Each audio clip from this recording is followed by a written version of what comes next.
The Tale of the Babysitter.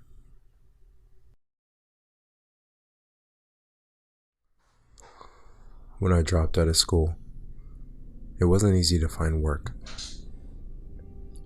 Nobody seemed to want to hire a girl with no admirable qualifications.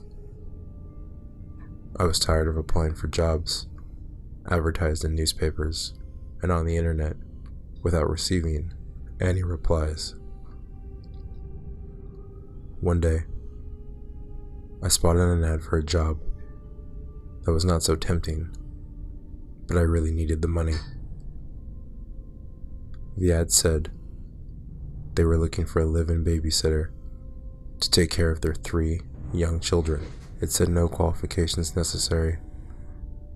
They just required someone young, responsible, and pretty. I called the number, and the phone was answered by a woman with a very sweet and friendly voice. When I told her I was calling about the babysitting job, she hired me on the spot. She didn't even want to meet me in person, but she said she needed me to start immediately. I, on the other hand, was delighted. The next morning, I drove over to the house to meet the family. As soon as I got there, I saw that the house was beautiful both inside and out. You could tell that the family was wealthy. The woman and her husband greeted me with broad smiles on their faces and introduced me to their children. There were 2 boys and a girl. Sebastian was 6 years old, Damien was 5, and Lenka was just 4. The kids seemed to be nice, happy, and very friendly. They were always polite, never fought with each other, and never made a mess. All they did was play alone or read a book. The parents announced that they were going out to dinner and wouldn't be home until late that very night. They told me the children had already been fed, so all I had to do was get them ready for bed. Their mother gave me a phone number and told me to call her if there was an emergency. The father told me to make myself at home, and if I was hungry, he said I could take whatever I wanted from the refrigerator. After their parents left, the children sat down on the sofa to watch TV. They were very quiet and barely uttered a word. During a commercial, I was feeling a bit hungry, so I went into the kitchen to make myself a snack. As I was rummaging around in the refrigerator, I couldn't help but notice 2 large jars that were stuffed in the back of the fridge. Both of them were wrapped in plain brown paper and had a rubber band sealing the rim. I wondered what on earth could be in them. My curiosity got the better of me, so I took out one of the jars and peeled back the brown wrapper to take a little peek. It was full of long strips of fatty meat floating in a murky, red liquid. I couldn't tell what kind of meat it was, but it didn't look like pork or beef. Just as I was about to put the jar back where I found it, I heard a noise behind me. It startled me so much, I banged my head on the shelf above me. When I turned around, Sebastian was standing in the doorway, staring right at me. "Hey, put that back. That's not for you," he said.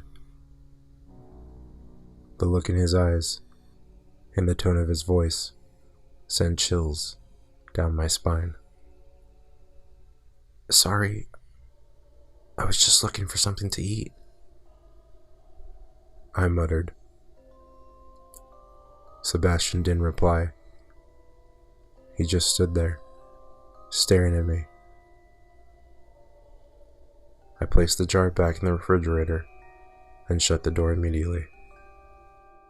Sebastian turned around and went back into the living room.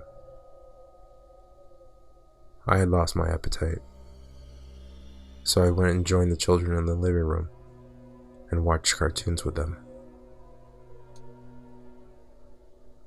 I was trying not to let my imagination get the better of me when the cartoons finished and the news came on. There was a story about a young teenage girl who had gone missing. The police found her decomposing head in a dumpster. They said they had no idea what had happened to the rest of her. I was afraid the grisly news story could upset the children, so I changed the channel and told them it was time for bed. The kids didn't complain. They just walked up the stairs in single file and went to their bedroom. I put them in their pajamas and got them ready for bed. Then, I tucked them in, kissed them all goodnight, and switched off the lights. When I went back downstairs, I was bored and had absolutely nothing to do, so I decided to watch a movie. I looked through the family's DVD collection, but all they had were cartoons and Disney movies. I wasn't in the mood for any more kids stuff. On the bottom shelf, I spotted some old VHS tapes. One of them had a strange title. It was called M Girls. This seemed rather curious, so I decided to take a look at it. I put the videotape in the VCR and pressed play, then sat down on the sofa and made myself comfortable while the video started. The first thing I noticed was that it was a home video. The family must have recorded it themselves. The parents and the children were all laughing and looking like they were having fun. I was about to turn it off when I happened to notice someone else in the video. It was a girl who looked to be in her late teens. It seemed like she was the previous babysitter. Some things I noticed. She looked very familiar. It seemed like I recognized her from somewhere. Perhaps she went to my school.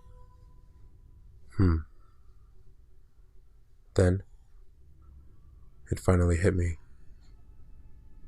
Oh my freaking God, I thought. It was the missing girl from the news report.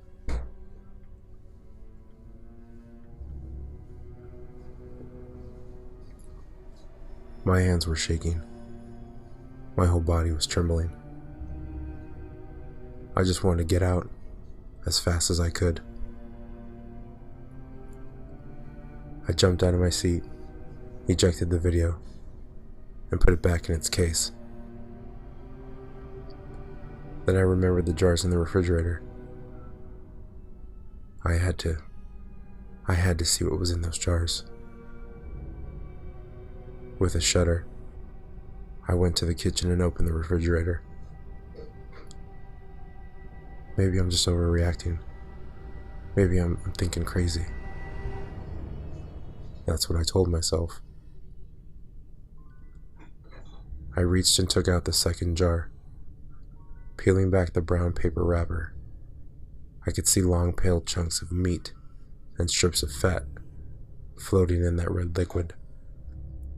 Some of the meat looked like it had skin on it, human skin. I could also see what looked like strands of hair, long hair, human hair. I was so scared. I felt like I was about to pee my pants.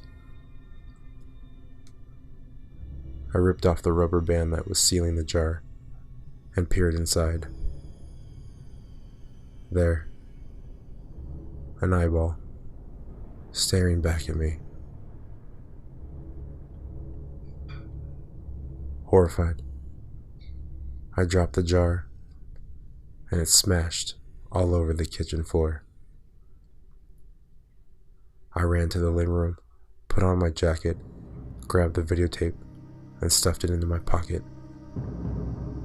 When I came out of the hallway, there he was, Sebastian, standing at the foot of the stairs. "Where are you going?" he asked. I just remembered. I stammered. "I forgot something. I have to go home and get it. I'll be back in a few minutes." Damien and Linka came running down the stairs. "You can't go," screeched Damien. "You can't leave us on our own." "I'm calling our parents," shouted Linka as she picked up the phone and began dialing numbers. Sebastian grabbed a hold of my leg and wouldn't let go. "You have to stay," he squealed. "We're hungry." His grip was extremely tight, but I had somehow managed to shake him off and run as fast as I could out the front door. As I dashed to my car, I saw the parents pulling into the driveway. I didn't stop for a moment. I just jumped into my car and locked all the doors. The children were on the doorstep, screaming and crying. The mother and the father got out of their car, and they came running over. There was this sinister and angry look on their faces. "What's wrong?" they shouted. "Where are you going? You come back here." I didn't answer. I just turned the key in the ignition and revved the engine. They started banging on my windows. I floored the accelerator and tore out of there like a bat out of hell and never looked back. I didn't stop until I came to the police station. I told the police officers everything I knew and handed over the videotape as evidence. The police immediately dispatched 2 patrol cars. By the time they arrived at the house, the parents and the children were gone. They just took their car and disappeared. The police searched the house and found the jars in the refrigerator. They also found human flesh and bones in the basement. They did tests and confirmed that they were the remains of the missing girl.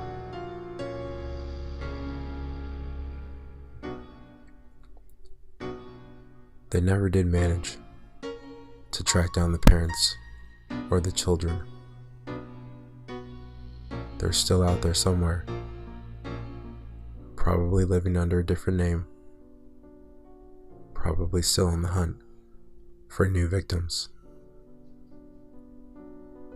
If you want my advice, be careful who you're babysitting for.